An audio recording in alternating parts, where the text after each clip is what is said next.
So I'm going to keep this brief. This is part 2 of the ER stuff and a security guard or officer coming over. That's all. Anyway, so I hand over this little, they're like miniature coffee knives that go on your keychain.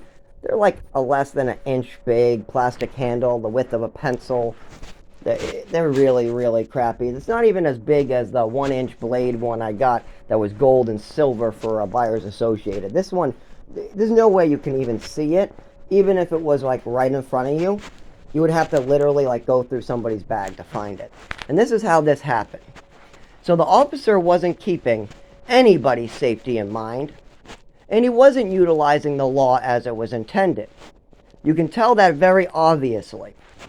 But I don't care. I wasn't giving him attitude. I handed everything over. But I'm thinking stuff. I know what's going on, and I'm just asking polite questions like, oh yeah, that's fine.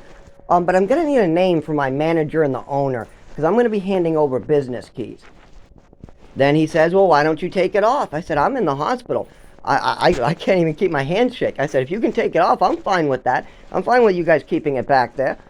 And he goes, okay. Then he says, I can't get it off either. I said, oh, well, you can't get it off either. Well, there's the business keys for the company on there.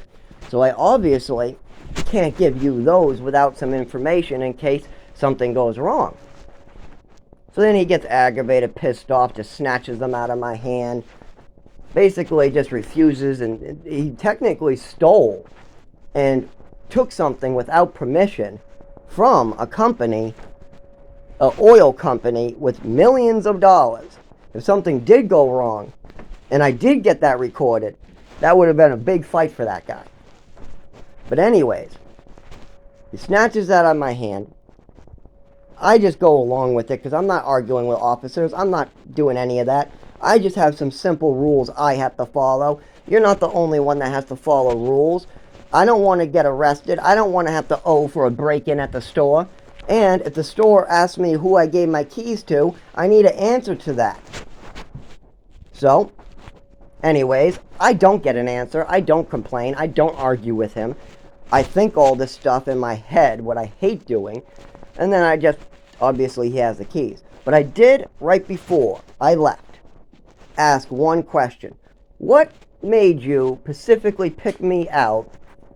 And what law or what were you trying to accomplish by coming over here and taking that from me?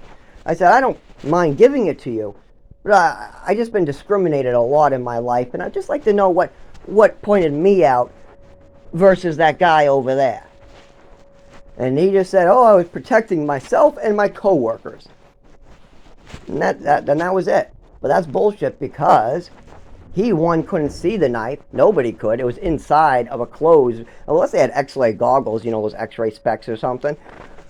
Anyway, so they couldn't see it, so they didn't know I had it, because I walked into the hospital with it in my bag, so in no time were my keys out. Then I turn in my bag, and then not even like 5 minutes after getting my bag back, an officer comes out and asks me if I have any weapons or knives on me. And then I think for a second, and he goes, you have any knives on you? He spits it out before I even give him an answer. It's very obvious what was going on there. He was told that I had a knife. What is good? He should be investigating that if he's told that. But then, after he saw what was going on, he decided to get a power rush and use the law as it wasn't intended. Well, it would have been fine if there wasn't a whole oil company connected to what you want. You want more than just a knife. I'm fine with giving you a stupid $1 mini knife, but giving you a company security code, keys, and all its information to break in the middle of the night, and seeing as you're an officer that would be the one getting the phone call to actually go in and like investigate this, that sounds like a bad situation waiting to happen to me. So yeah, that's worrisome. And the officer was only keeping in mind himself at the moment. He might say he was thinking of his coworkers and his officers, but he wasn't thinking of the patients. He wasn't thinking of his coworkers, and he wasn't thinking of anybody else but himself. He heard there was a knife, that he went to do his job, he saw what the situation was, and then he continued to get a power rush. And then even after I agreed to give him what he wanted, and then he couldn't get the knife off of the keychain, so he failed to get it off, then he wants me to continue to give him my company's keys and security codes.